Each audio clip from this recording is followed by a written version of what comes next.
தென்றலே மெல்ல பேசு சீரியல்ல இனி எபிசோட்ல நம்ம பரம இளமதியை கூட்டிக்கிட்டு பொண்ணு பார்க்க போயிருக்கிறாப்ல இல்லையா பிரியாவ.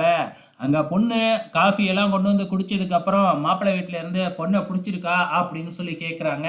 உடனே இளமதி சும்மா இல்லாம மாப்பிள்ளையும் பொண்ணும் தனியா போய் பேசிக்கிட்டோம் அப்படின்னு சொல்றாங்க. அதுக்கு மாப்பிள்ளை வீடு இருந்துக்கிட்டு பொண்ணு வீடு இருந்துக்கிட்டு ஏற்கனவே எங்க பொண்ணுகிட்ட மாப்பிள்ளையோட போட்டோவை காமிச்ச உடனே பிடிச்சிடுச்சுன்னு சொன்னாங்க. இப்ப மாப்பிள்ளை தன்னோட முடிவை சொல்லிட்டா அதுக்கப்புறம் ரெண்டு பேரும் போய் பேசிக்கிட்டோம் அப்படின்னு சொல்றாங்க. எல்லாருமே பரமனோட வாயைத்தான் பார்க்குறாங்க. இளமதிக்கும் ரொம்ப பரபரப்பா இருக்கு. பரம என்ன சொல்ல போறான், இப்படியும் பிடிக்கலன்னு தான் சொல்லுவான் அப்படின்னு எதிர்பார்த்துக்கிட்டு இருக்காங்க.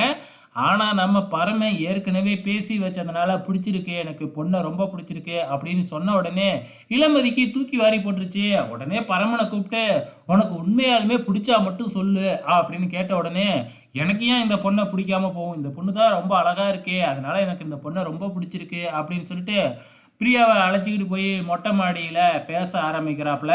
உன்னைய நம்பி தான் நான் உன்னைய பிடிச்சிருக்குன்னு சொன்னேன், எல்லாம் நல்லபடியாக நடக்கும்ல, சண்டை கோழி என்னைய விரும்ப ஆரம்பிக்கும்ல அப்படின்னு பரமன் கேட்க, கண்டிப்பாக நீ என்னைய பிடிச்சிருக்குன்னு சொல்கிறப்பயே அவங்களோட மூஞ்சி அப்படியே மாறி போச்சு, சோகமாயிடுச்சு, நீ கவனிச்சியா இல்லையான்னு தெரியல அப்படின்னு சொன்ன உடனே அப்படியா, ஆமாம், இப்போ நீ வேணும்னா கீழே போயிட்டு என்னைய அழகா இருக்க அப்படி இப்படின்னு ஆஹா ஓஹோன்னு சொல்லு, அந்த இளமதி உடனே இங்கேருந்து கிளம்பி போகும் பாரு அப்படின்னு அந்த பொண்ணு பிரியா சொல்லுது.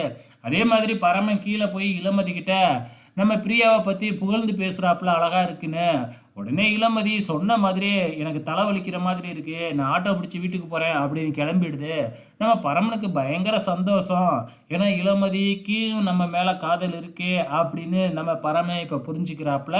ஸோ இப்போ பிரியாவோட சேர்ந்து எல்லாம் நல்லபடியாக நடக்கும்ல, இளமதி மட்டும் காதலை என்கிட்ட சொன்னா அதுக்கப்புறம் நான் உனக்கு அடிமை அப்படின்னு பிரியா கிட்ட சொல்லிட்டு கிளம்பிடுறாப்புல. ஸோ இங்கே இளமதி நேராக வீட்டுக்கு வராங்க. வீட்டுக்கு வந்த உடனே இங்கே நர்மதாவும் இளமதியோட அம்மாவும் விசாரிக்கிறாங்க.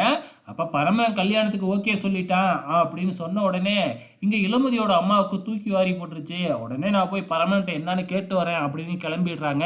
இந்த பக்கம் லீலாவதியோட பொண்ணுக்குமே இது அதிர்ச்சியாக தான் இருக்குது. ஸோ அப்கமிங்கில் என்ன நடக்க போகுது அப்படிங்கிறத பொறுத்திருந்து பார்க்கலாம்.